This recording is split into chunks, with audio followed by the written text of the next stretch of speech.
De nos jours, il est très difficile de trouver une place dans un collège. On va de collège en collège, de ville en ville, essayant d'obtenir une place. Mais la méthode de l'éducation de Dieu est très différente. Prenez l'exemple de la vie de David.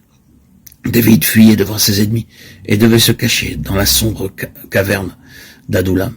Il peut avoir l'impression que Dieu l'avait abandonné, un homme destiné à être roi capable en tout point et un homme selon le cœur de Dieu.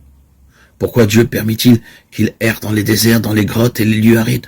Pourquoi permit-il à Saül de le poursuivre pendant 8 longues années?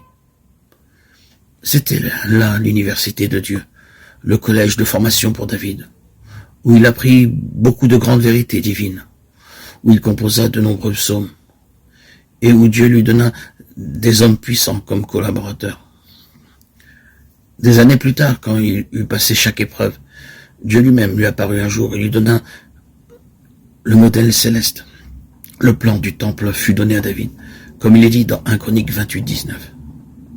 C'est par un écrit de sa main que l'Éternel m'a donné l'intelligence de tout cela, de tous les ouvrages de ce modèle. Je crois que ce fut le plus heureux jour de la vie de David, lorsque la main du Seigneur fut sur lui et qu'il se conforma au plan céleste. Mais Dieu ne pouvait pas lui donner cet honneur au commencement. Il devait passer par toutes ces épreuves afin d'être préparé. C'est la voie divine dans laquelle maintenant peut-être Dieu vous forme et vous prépare.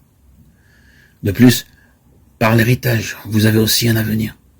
Si vous êtes né dans la famille royale de Dieu, vous savez qu'un jour vous régnerez dans son royaume pour l'éternité et que vous êtes préparé pour cela. La reine Victoria, petite fille, ne savait pas qu'elle allait devenir reine. Elle aimait beaucoup s'amuser avec des poupées et la consigne avait été donnée à ceux de sa famille de ne pas lui dire qu'elle serait un jour reine. À la fin, elle découvrit qu'elle était l'héritière du trône.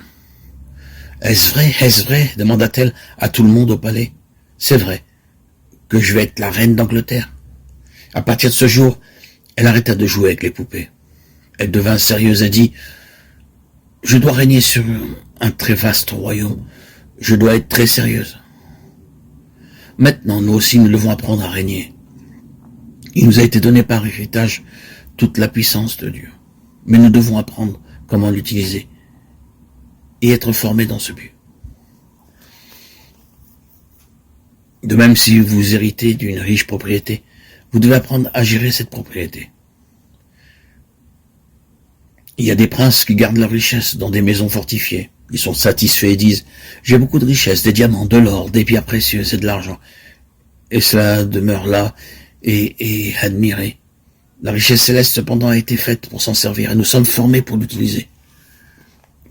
La connaissance d'une profession est parfois acquise par héritage.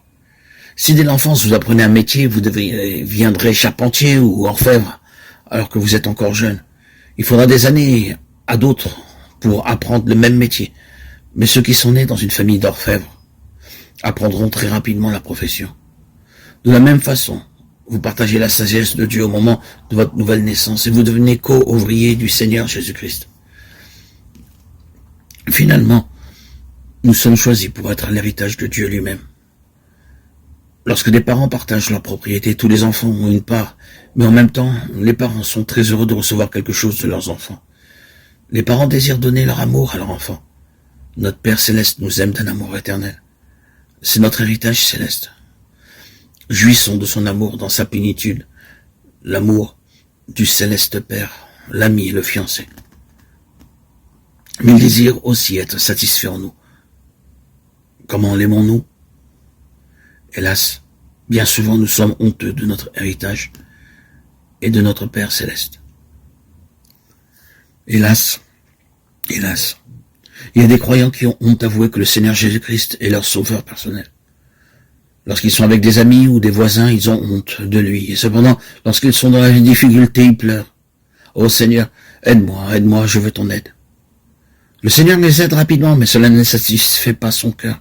Il veut que nous soyons parfaitement un avec lui, pour être pleinement possédés par lui, pour être pour lui, comme la fiancée, pour le fiancé. C'est notre héritage céleste, éternel, et le sien. Puisse le Seigneur nous donner un plus profond désir pour ce glorieux héritage, et une véritable compréhension. de ce que tout cela signifie. Lisons encore le psaume 106, 4, 5 et cherchons à ce que ces paroles puissent être vraies dans nos vies. Puissent nos cœurs soupirer de plus en plus après ces trois choses. Voir et jouir du bonheur des élus de Dieu, se réjouir de la joie de son peuple et être glorifié avec son héritage, que lui et nous puissions jouir ensemble de cet héritage pour toute l'éternité.